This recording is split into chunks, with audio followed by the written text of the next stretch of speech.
Let's start with lesson 1, cheerfulness. There is a little maiden. Who is she? Do you know? Who always has a welcome where she may go. Her face is like the midtime.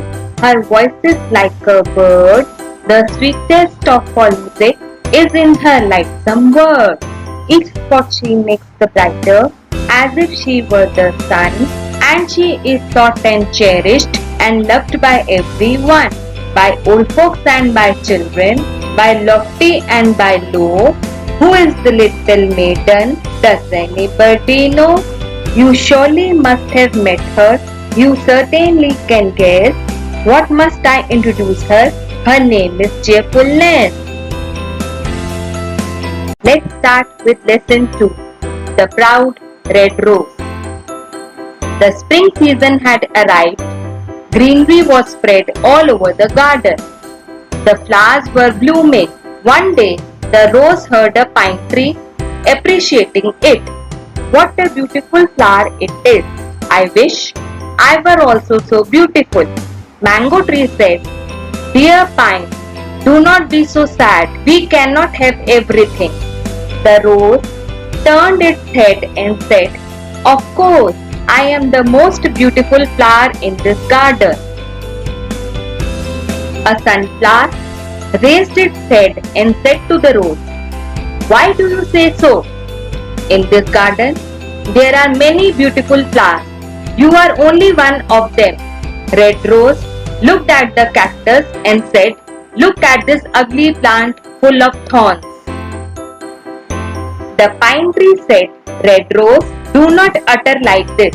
Who can say what beauty is? You have thorns as well.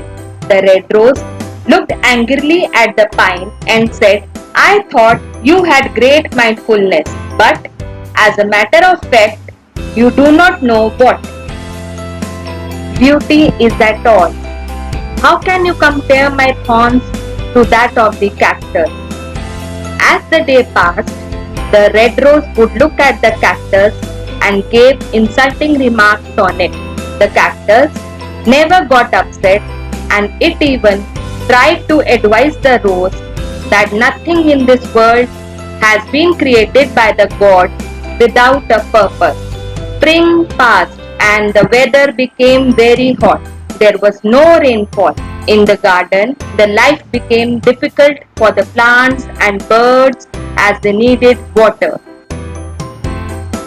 One day, the red rose saw some sparrows stuck their beaks into the cactus and then flew away refreshingly. It shocked the red rose, and the red rose asked the pine tree what the sparrows were doing. The pine tree said that the sparrows got water from the cactus. The red rose asked, Does it not cause pain to the cactus when they make holes? Yes, but the cactus does not like to see any birds be in pain. The red rose felt very ashamed of its earlier words and behavior. The rose learned the lesson. One cannot judge the quality of anyone by its appearance. So, it does not matter how little a person or thing is, but they all serve some purpose. Let's start chapter 3. Appreciation for good work. Ashok was a mason. He earns rupees 400 a day from his work. Sahil was his only son. He was 5 years old. So far, his parents did not send him to any school because of their low income. So, he spent his time wandering here and there. One day, Sahil's mother, Saroj, told her husband, Sahil has become 5 years old. So, why shouldn't we enroll him in a school?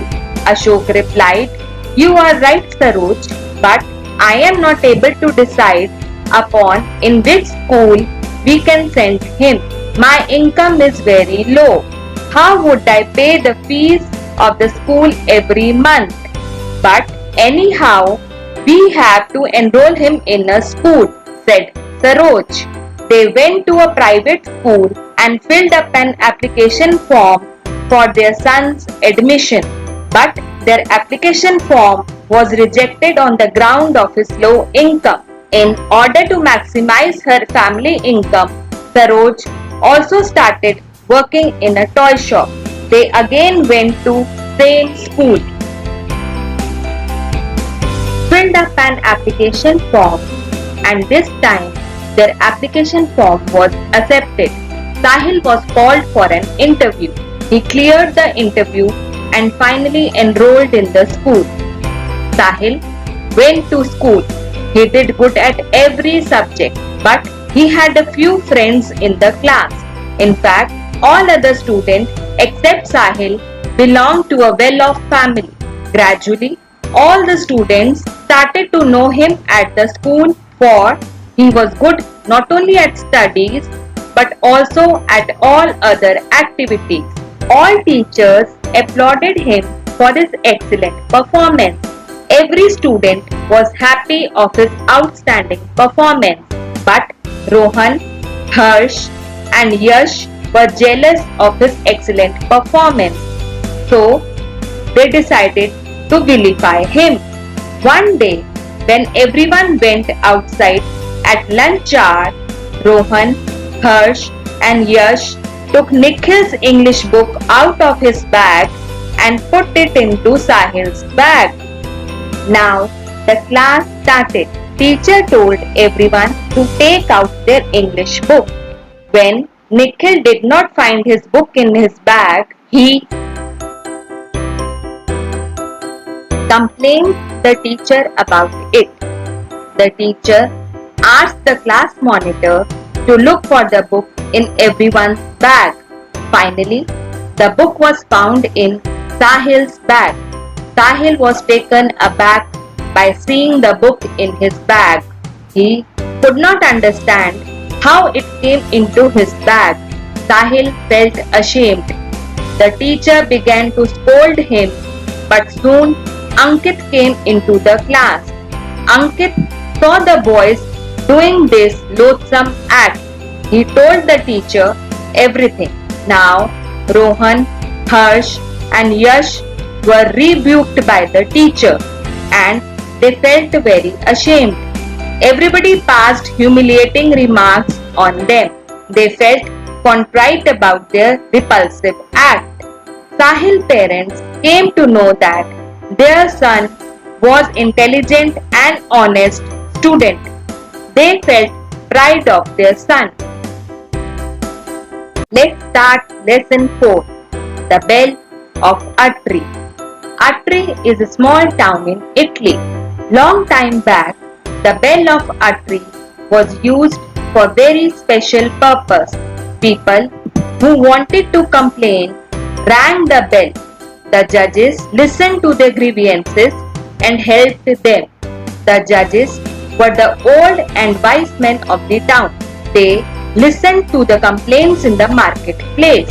Many people rang the bell and many wicked people were punished.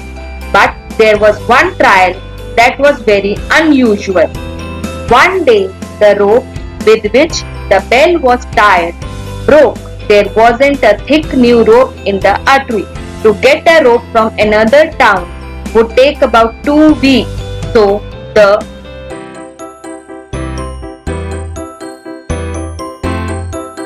judges had a grapevine fixed to the bell. There was a rich merchant who had an old horse.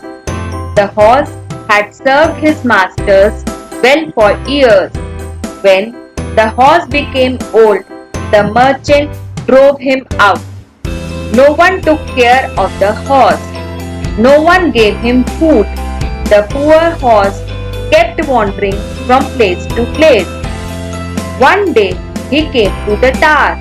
Seeing the grapevine, he started to chew and pull at it. As he pulled the vine, the bell started to ring. The judges at once came to the marketplace. To great surprise, they saw a horse pulling the grapevine. One of the judges recognized the old horse. He told the other judges,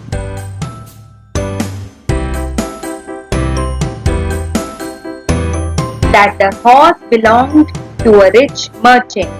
I think the merchant drove out this poor horse as he has become old, said the judge. Since this horse has come to make a complaint, said another judge, we must find out the truth. We must find out whether the merchant has ill-treated this animal. The merchant was called to the marketplace. During the trial, he confessed, I drove out my old horse. The judges decided that he had done wrong. Take the horse home and take good care of him. Feed him well. They also fined the merchant. The horse returned to his old stable and the merchant took good care of him. The bell of a tree helped the horse to in his old age. Let's start lesson 5, leisure. What is this life full of care? We have no time to stand and stare, no time to stand beneath the boughs and stare as long as sheep or cows, no time to see when woods we pass, where squirrels hide their nuts in grass, no time to see in broad daylight streams full of stars like skies at night, no time to turn at beauty's glance and watch her feet how they can dance, no time to wait till her mouth can enrich that smiles her eyes began. A poor life this is if full of care, we have no time to stand and stare.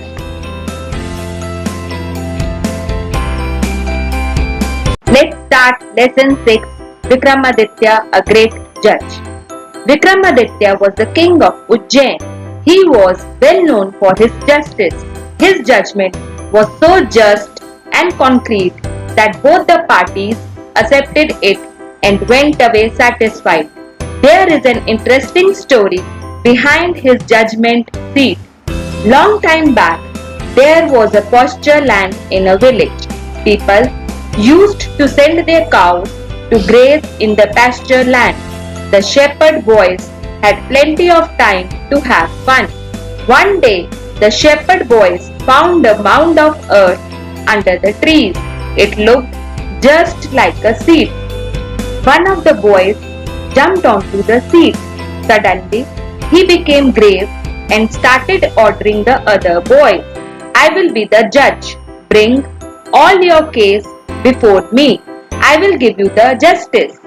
The other boys saw fun in it and started quarreling. The dispute was brought before him. All the boys wanted him to settle the dispute. The boy on the seat looked different. He became grave and serious. He passed the judgment in such a strange voice that other boys were little frightened. The judgment was just and well accepted by the concerned disputants. A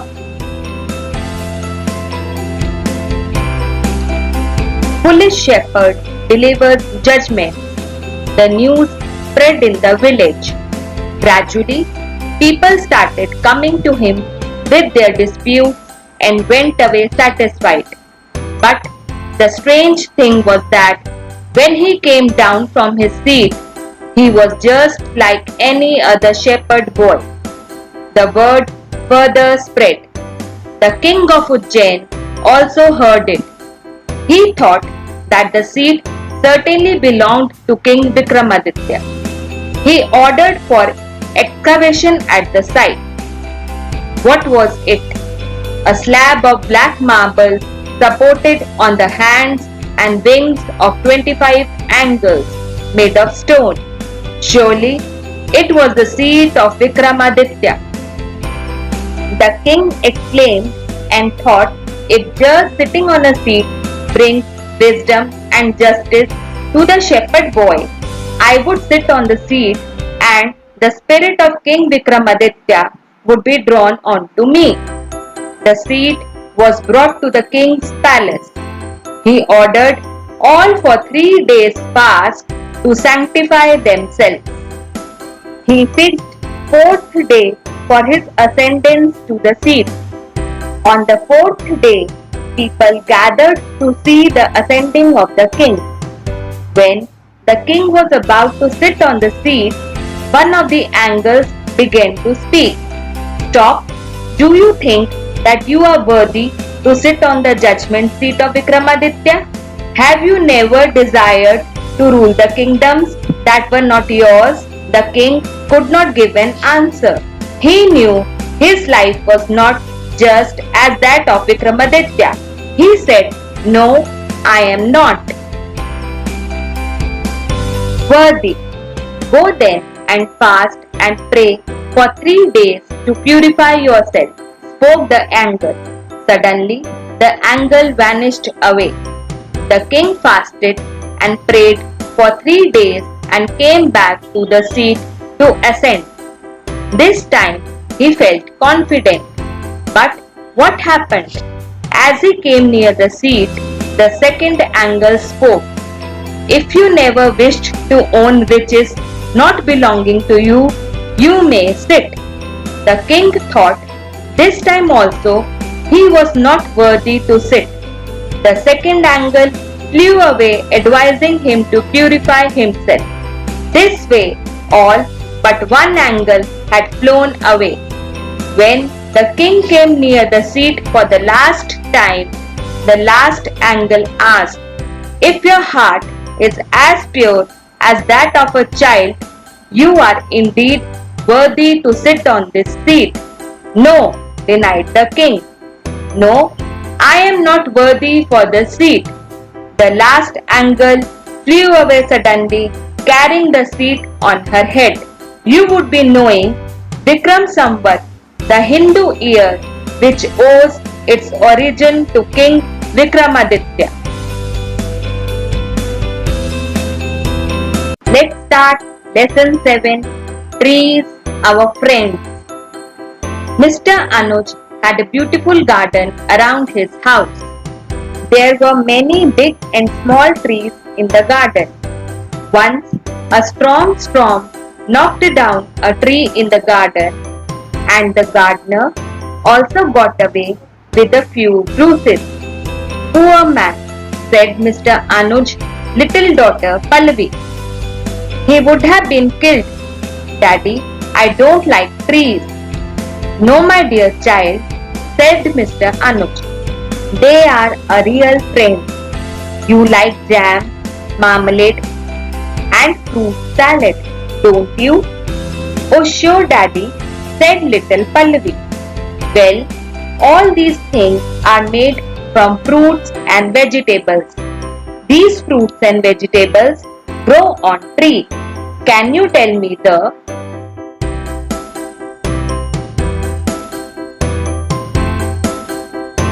names of some fruits which we get from trees?" "Yes, Daddy," said Pallavi. "The apple, the mango, the guava, the banana, and the chiku are some of the fruits which we get from trees." Mr. Anuj asked, "Can you tell me the names of some other common trees that are used for medicines and other products?" Pallavi replied, "The neem, the banyan, the peepal, the coconut, and the gulmohar are some of the other common trees I know." "Good," said Mr. Anuj. "They are all useful to us. They give us medicines. They give us wood. They bring us the rain. They purify the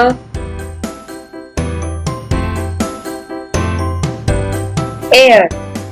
They give shelter to people, birds, and animals." Pallavi asked, "Are small plants also useful to us?"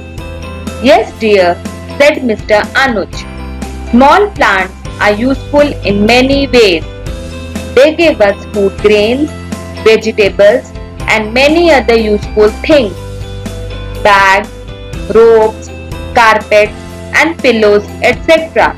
are made from cotton and jute plants.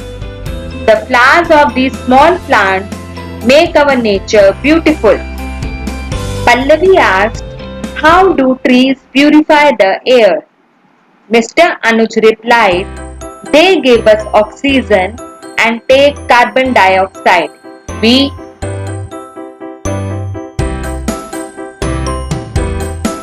breathe in oxygen and give out carbon dioxide. Oxygen is essential for all living things. Thus, trees give us the pure oxygen.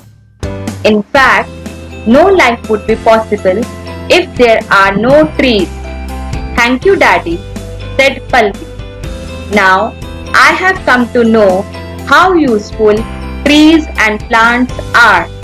They are really our friends. We should plant more and more trees. Let's start lesson 8. I keep 6 honest men. I keep 6 honest serving men. They taught me all I knew. Their names are what and why and when, and how and where and who. I sent them over land and sea. I sent them east and west. But after they have worked for me, I give them all a rest. I let them rest from 9 till 5, for I am busy then.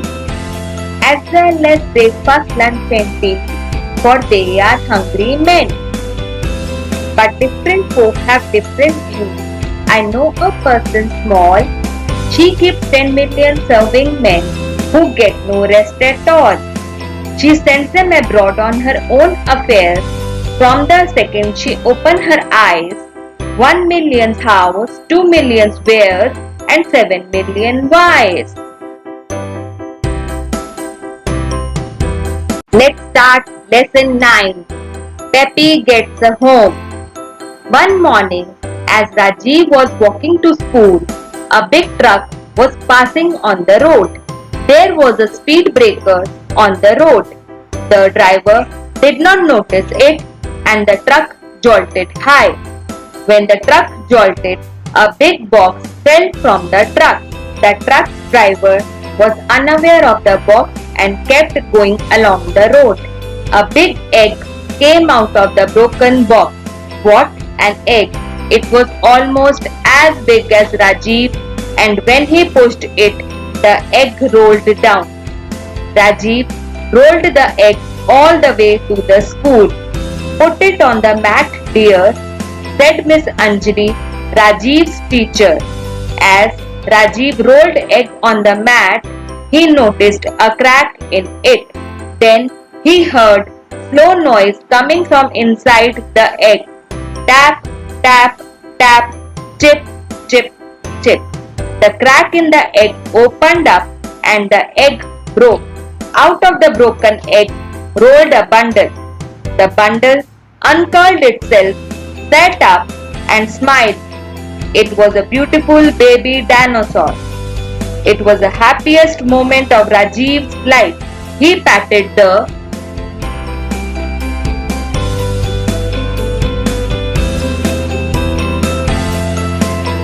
dinosaur and said, your name is Peppy. Miss Anjali said to the children, now we have our own dinosaur. He can live at the school. Peppy liked living at the school and playing with the children. They climbed up on him and slid down his side. They played hide and seek around him. When it rained, the baby acted like an umbrella. At first, Peppy ate weeds out of the school garden. As he grew, he needed more food. He nibbled the trees, the flowers and the grass in the playground. Soon, nothing grew in the playground at all. At last, Peppy was too big to fit in the school playground. He had eaten every bit of greenery in the neighborhood. One day, Peppy was dozing on the road outside the school with his tail inside the school gate. His tail twitched and knocked over the garbage tin, spilling the garbage out. Peppy tasted the garbage and he smiled. It liked it very much. Soon he ate the whole lot. Now we know where can get food for Peppy. He can eat all our garbage, said Rajiv to Miss Anjali. Peppy is still growing, said Miss Anjali. He needs a home where there is a plenty of space for growing dinosaurs, and he needs much more garbage than we have at school. She thought for a moment, then she said, I know a place where it can have plenty of space and lots of food. Where is that? Asked Rajiv. The garbage dump, said Miss Anjali. The city council will love to have Peppy eat up all their garbage. She was right. The city council people were happy to make a home for Peppy at the garbage dump. Peppy now lives on a lovely green hill. Every day, big trucks collect garbage from around the city and take it to the dump, so Peppy has delicious meals. Now the leaves, grass and flowers are growing again. The city is clean and beautiful with not a bit of garbage anywhere. Peppy is the happiest dinosaur in the world. Let's start lesson 10. The Milkman's Cow. The milkman was in a bad mood. In fit of anger, he hit his mother cow. This made mother cow in a bad mood. It sat in the middle of the road and refused to move. The milkman begged, Mother cow, please get up. The children are waiting for their milk to help them grow strong. The sweet maker is waiting to make delicious sweets. The farmers are waiting for their buttermilk. So please get up. Then the milkman pulled and tugged and prayed, but the cow wasn't going anywhere that day. Along came a policeman with buttons and buckles gleaming bright. He said, twirling his long moustache. I will show you how to do it right. So the policeman and the milkman pulled and tugged and prayed, but the cow wasn't going anywhere that day. Along come a grocer with bags of potatoes and peas. He said, I will move this cow with the greatest of ease.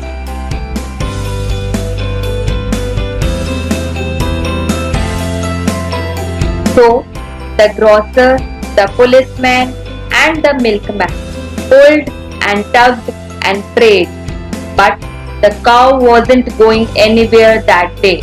Along came a wrestler, muscles gleaming in the sun. He said, I have the strength of 10 horses, so this should be fun. So the wrestler, the grocer, the policeman and the milkman pulled and tugged and prayed, but all in vain. The cow wasn't going anywhere that day. Along came the ice cream man, jingling his cart. Cool down, it can't be too hard.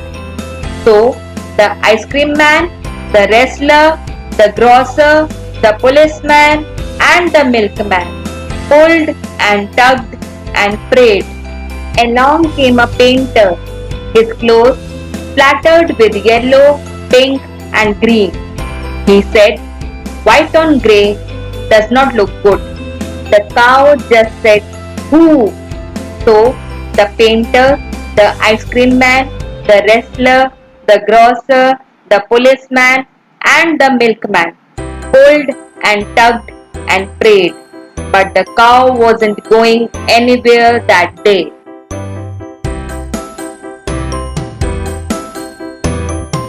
Along came a little boy and he began to grin. He said, all these grown-ups and look at the mess they are in. It is not such a difficult problem. I learnt in the first class that human beings eat wheat and rice and the milkman's cows eat grass. He held out a sheaf of tasty green grass and the cow began to chew. He slowly led her the side He knew just what to do. The grocer clapped and the policeman twirled his stick in joy. The wrestler grinned and the ice cream man whooped at the cleverness of the boy. Force and strength usually fail in front of kindness and love. Let's start lesson 11. The Wonderful World. Great, wide, beautiful, wonderful world. With the wonderful water round you curled, and the wonderful grass upon your breast, world you are beautifully dressed. The wonderful air is over me, and the wonderful wind is shaking the trees. It walks on the water and whirls the mills, and talks to itself on the tops of the hills. You friendly earth, how far do you go, with wheat fields that nod and rivers that flow, with cities and gardens and cliffs and islands, and people upon you for thousands of miles. Ah, you are so great, and I am so small. I tremble to think of you, world at all. And yet when I said my prayers today, a whisper inside me seemed to say, you are more than the earth though, you are such a dot. You can love and think, and the earth cannot. Let's start. Lesson 12. A Helping Hand. Naman is a little boy. He is 7 years old but has no parents and no home. He has only a dog called Sheru. Sheru follows him everywhere all the time. At night, he and Sheru sleep under the shelter of a bus stop. During the day, he roams around collecting plastic objects and polythene bags from garbage bins. When his bag is full, Naman takes it to a man called Sethji, who in return for the rags give him a few rupees. Naman keeps these rupees in a tin which he had found in one of the bins. He has a dream. He too wants to go to a school like the smartly dressed school children he sees every day. Neha is a little girl who is also 7 years old. Her mother does housework in many homes. Neha washes dishes and sweeps the floor to help her mother. She sees the little girls in these homes going to school. Neha wants to go to school just like other girls. Children, do you know that all of you are entitled to a safe home, good health care, education, love and opportunity? These are the basic rights of a child recognized by the United Nations. Unfortunately, there are many children like Naman and Neha in India and the world over who do not enjoy these rights. We see these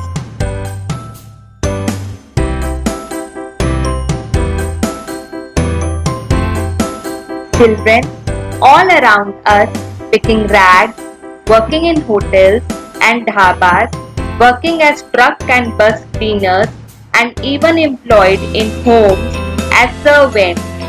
Many of these children are homeless and many others are forced to do difficult and dangerous jobs without proper protection. They do not get a chance to go to school. But these children need not lose hope. There are many people who work day and night to give these children a good life. One such person was Ripan Kapoor. Even as a little boy, Ripan held reading and writing classes for the poor children, visited them in hospitals and started a dispensary in a slum. Later, he was joined by 6 friends and together they started an organization called Child Relief and Youth. Its acronym is CRY. Their first office was Ripan's dining table at his home. CRY collects money to help poor children get education and medical help. You must have seen CRY greeting cards during festival season. Designing and selling cards is one of the many activities undertaken by CRY to generate money. Now, CRY has become a big organization helping thousands of children lead a good life. Unfortunately, Ripon Kapoor died of cancer in 1994 at the age of 40. But his colleagues carry on the mission.